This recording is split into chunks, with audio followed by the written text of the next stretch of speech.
And hello everyone, it's Tino and I'm finally back to do some more Diablo 3 fun. And today, as you can see by a strangely equipped demon hunter, we are going to try a new build that's been floating around. This is the Sever Impale Marked for Death combination build.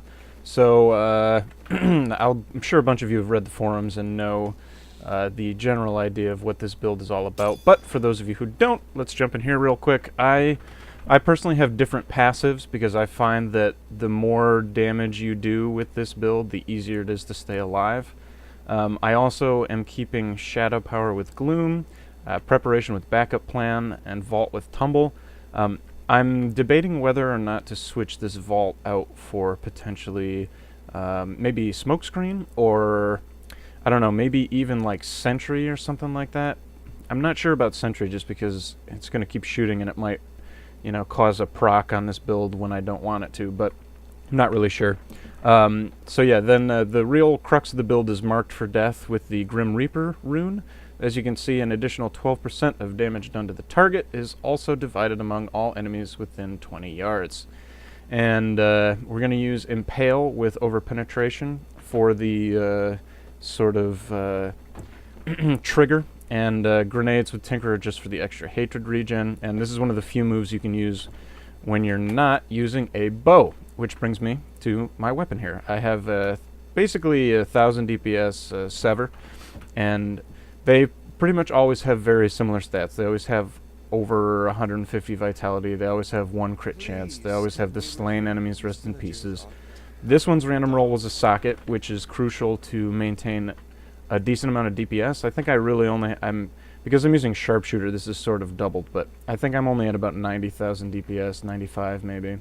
And then I have a mediocre shield. The shield itself, I mean, honestly, you don't want to be in melee range that often anyway, so you don't really need to shoot for a perfect chance to block or anything like that. Crit chance is extremely important though, and for the price this was very reasonable. Got a lot of dex, got a little bit of vitality, you know, maintained a decent resist all, and actually that's it's a resist all roll that I didn't have before because my Dead Man's Legacy does not have resist all.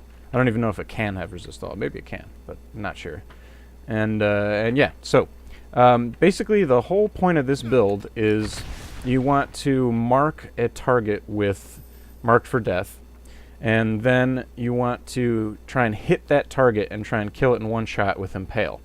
And the reason you do this is because slain enemies rest in pieces on Sever here causes your killing blow to overkill and do a totally outrageous amount of damage. And the reason that's really fun is because Marked for Death with Grim Reaper will spread that overkill crit, the damage, to all the enemies around it. So, for example, if you, and I've seen this number before, if you crit an enemy for 16 million, all the enemies around it are going to take over 1 million damage. So, it's pretty cool. It's very fun. It's a little tricky to use because you can't, especially against elites, because you can't hit the elites directly. You need to try and mark a regular mob, like a white mob, and then once you've done that, you need to kill the white mob while it's near the elite pack. Easier said than done. So let's go ahead and take a quick look-a-rooski and sample the goods here. Let's just go to the cemetery. Cemetery is a fairly enclosed place, especially inside the crypt, so I think this is going to be a decent place to see how the build works. Spam a couple of things, cache up my effects. Okay. Beep. Okay. Aha! And we have an elite pack immediately. Alright, so what we're going to do is we're going to mark this guy, cast Gloom, try and bring the elites in here, and then ha-chow! Okay, once again, rinse and repeat. Mark that guy, bring the elite over, overkill it.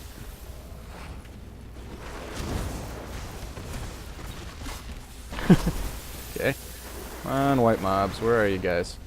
See, this is the one thing that I'm not entirely sold on with this build, is that there's a significant amount of kiting involved, which you wouldn't expect.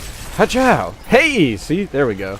I just crit that guy for 17 million, which essentially totally one-shot the elite mob that was right next to me. So come on up here, guys. Yes, skeletons. Okay. This should be much more reasonable.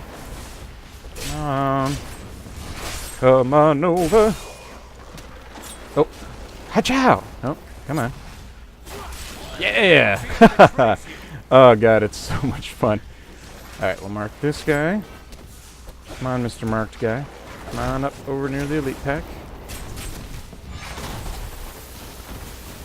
Ah, and I got walled off, and then everything stopped working. Come on. Hiya! Yes! Oh, God, that's so much fun. Okay, and one more elite guy. Ciao! Yeah! Come on, you can't tell me that's not so ridiculously cool. Oh my god, this build is so much fun. It's hard, it's tricky to use, as you can see. Like, against a fast pack of enemies, I would be getting savaged. You know, they're gonna kill me a bunch of times before I can beat the elite pack. 10.5 million damage right there. Holy crap. But the numbers are totally worth it. See that? Oh my god, it's so much fun. So much fun. And honestly, I don't know any other build that gets ridiculous crits of 10 million or higher. That 17.9 million crit I got a couple of seconds ago was pretty baller. But yeah, you just mark, impale, and everything explodes. Oh my god. The numbers. And the cool thing about it is, even on the white mobs, like, if you impale, you're gonna see, like, you know, 8 million, 3 million, 9 million, 10 million, sometimes really ridiculous crits of 20 million or more. Oh my god. It is just ridiculously fun. I don't know if I said that enough. So yeah, that's the Sever build. I'm gonna be practicing a little bit, probably upgrade the shield at some point. And hopefully I'll be able to finagle this build a little bit more. It seems like it needs a little bit of finesse. I think it needs some kind of a movement speed hindering castable ability. So I might potentially think about putting maybe not spike traps, but maybe caltrops? I feel like caltrops might not actually be a bad idea. I might put that in instead of vault with tumble, just because honestly I don't find myself using this that much. It's not a bad idea. I mean, it's nice to be able to just jump away, but I don't know, it's hard to get certain mobs to follow you if you like vault too quickly. Then they like sort of de-aggro, and as you saw, I need to have elites kind of chasing me around. So maybe I'll try this. That might actually work out decently. I don't know. We'll see how it goes. But yeah, so this was your old pal Tina showing you interesting new build. It's been on the forums for a couple of weeks now. Saw it and I said to myself, I kind of want to try that. And so I did. Thanks for watching, guys. I will catch you in the next episode.